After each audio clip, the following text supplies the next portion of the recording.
On December 23rd, 1776, one of our founding fathers, Thomas Paine, penned a love letter to the American people. At the time, the situation for the Continental Army, led by George Washington, was dire as they struggled to fight against England and the King's army. The Continental Army was on the brink of collapse. They had suffered multiple defeats. They lost New York to the King's army. They had to retreat across New Jersey. They were in disarray and demoralized. They were experiencing desertions, casualties, illness, death, and dwindling enlistment numbers. They were facing a harsh winter. The cold, wet weather was coming. They did not have adequate food or supplies. The British were relentlessly pursuing and capturing them. And the colonists, starving for freedom, were losing their hope, which was decimating support for the war. So as Washington led his troops across the Potomac in retreat, the British were chasing them with hired mercenaries that they had brought along to bolster their numbers. The British were overconfident in their greater numbers, their hired guns, their better equipment, ample supplies, food. And so Thomas Paine's essay, titled The American Crisis, it was read to Washington's troops at Christmas, and it was published to the colonists. And it was a letter of tough love. It was hard to hear, but the words were necessary. And within hours of receiving those words, the troops launched a surprise attack on the mercenaries. They secured a crucial turning point victory at the Battle of Trenton. It reinvigorated the troops, their spirit, and it really reinvigorated the spirit of the quest for independence in the American people. This love letter worked. The spirit of America lived, and the American democracy was soon born as the great love story between our founding fathers, our brave troops, our courageous leader, and our hopeful citizens. We are at a similar turning point today. We are in our own modern-day American crisis. We have endured 9 cruel summers of hate, division, attacks on our brothers and sisters, lies, misinformation, and violence. We are fighting against a far-right movement that is moving the center of our political core into authoritarian, monarchical, dictatorial oppression of our individual rights and the unity of our country. As Thomas Paine wrote in his infamous opening, "These are the times that try men's souls. The summer soldier and the sunshine patriot will, in this crisis, shrink from the service of their country. But he that stands by it now deserves the love and thanks of man and woman." We are being tried and tested. Every one of us should feel the sense of urgency and charge at it with determination. The weak will falter and stray from the cause. But those of us who stand strong will take pride in using our voice and our pen to show the country and the world that we are dedicated to the cause of keeping our individual liberties and maintaining our democracy. You belong with me fighting against this tyranny. Join me in speaking out to restore a government for the people and not a government for the wealthy and the corporations. We must shore up our neighbors and get them to stand with us against authoritarian rule, to speak out against leaders who shake hands with murderous dictators and who sell out our allies and our intelligence assets. We must shake it off, this grimy film of un-American hatred rising from the deplorable against those who are different. It may take many years for those who are blinded by hateful rhetoric and divisive tactics to realize the disaster we saved them from. There is going to be bad blood, but we must put country above party and self and move forward. We must be fearless, and we must convince as many of our neighbors as we can to walk away from hate, anger, division, and a president who glorifies the dictators of the world and wants to be like them. We must stand up front and stand ready to put the white Christian nationalists, the Klansmen, the neo-Nazis, the skinheads, the Aryan Brotherhood, the Proud Boys, the League of the South, and all the other hate groups that profess their beliefs of hate. We must put them on their heels.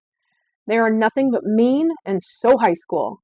They knew they belonged in the shadows and not in the mainstream society for years until a leader was elected who made them comfortable coming up from their sewer of self-loathing. That's all they are.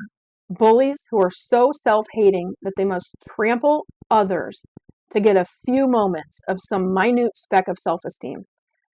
We must stand up for the marginalized so they are not only unharmed, but also protected by the rule of law for the rest of time. We must persevere. Thomas Paine contrasted those who only support their country when it is convenient, the so-called summer soldier and sunshine patriot, with those who are willing to endure the hardships of war. Perseverance and commitment to the cause of freedom are virtuous traits. Though we may grow weary of fact-checking and pointing out hypocrisy every day, you need to calm down when dealing with these fascist disciples. Their leader is a persuasive con artist, and he reeled them in with his hate and his lies. They are not going to stop believing what they have believed for the last 9 years overnight, and maybe not ever. Stay calm. Don't escalate. State facts. Show graphics. We don't need to win them all. We just need to win enough for some midterm victories. Speak now and speak often. If we do not stop this, they will likely keep control of all 3 branches of government and will be able to dismantle rights and protections for all marginalized and minority persons. One at a time, we will watch our rights and our neighbors be lost to death by 1,000 cuts. Speaking out against Trump and authoritarianism is morally justified. Thomas Paine stressed that the American Revolution was morally justified because it was a fight against tyranny. The far right has unjustly oppressed those who are different, those who love differently, those who have different religious beliefs than they do, those of different color, and those who are differently abled. Their leader has committed acts that are crimes. He's trampled on the civil rights of others for years. He's shirked his personal and business financial obligations, hurting others for years. He is guilty of sin. Neutering his position of power is both a necessity and a moral obligation. We are fighting for something greater than ourselves. We are fighting for our neighbors, for our daughter's autonomy, our freedom to live, to love, to raise our children, to travel, to vote, to build our families how we choose, and more. And we're also fighting for the future of this great nation. To save ourselves, we must send the smallest man who ever lived back to a blank space and obscurity where it will pain him to be a loser for the rest of his time. He's not untouchable. He lost once. He can lose again. It will be better than revenge. Some things that we need to remember about being an American.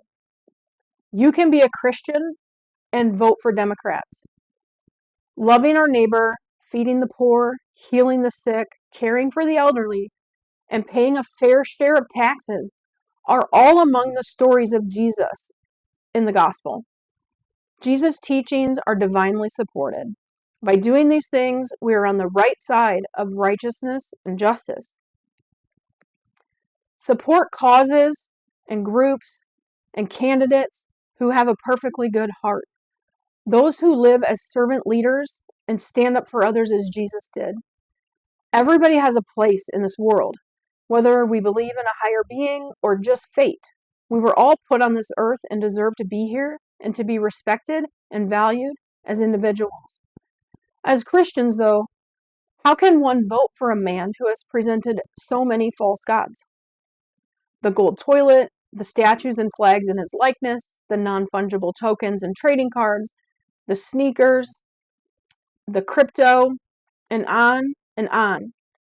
How have Christians not made the connection between the constant marketing of garbage and fraudulent collection of his followers' money and the Pharisees selling junk goods in the temple courtyard, leading Jesus to overturn their tables? If Jesus were here to see how evangelism has been turned into a marketplace for garbage by the far right, Jesus would be flipping tables. We must unite. This is a call for unity. Throughout the American crisis, Thomas Paine called for colonists to unite in the efforts against England and the king. He stressed that to win, the revolution required the cooperation of all Americans. Everyone had a role to play. He encouraged the soldiers to fight and the citizens to support the war effort in any way they could. He valued both financial support and just maintaining hope. If you can donate to causes that speak the promise of America, please do. If you can't afford it, talk about the erosion of freedoms that we are seeing every day. Make sure people know that Trump and Musk are not the only threat. It is all the hate groups who support him and the conservative policy think tanks and PACs who write these policies and agendas that are harming our neighbors. Their regressive and discriminatory policies must all be buried where they will never come out of the woods again. Thomas Paine left us with many quotes in his love letter that apply today. Here are a few. These are the times that try men's souls. The summer soldier and the sunshine patriot will, in this crisis, shrink from the service of their country. But he that stands by it now deserves the love and thanks of man and woman. This is going to be hard, but we have to do it to save our great love, this country. You cannot sit on the fence. You have to decide. Staying neutral is a vote for the other side. It is a vote of approval for the policies of hate and discrimination. The majority of Americans will thank you for your fight and for your vote if we win enough seats in the next election to restore this nation to peace, love, and fairness. The harder the conflict, the more glorious the triumph. The greater the difficulty, the more satisfying the victory will be. We can endure the harshness of this fight because the promise of an America where we all have the opportunity to achieve the American dream is worth it. What we obtain too cheap, we esteem too lightly.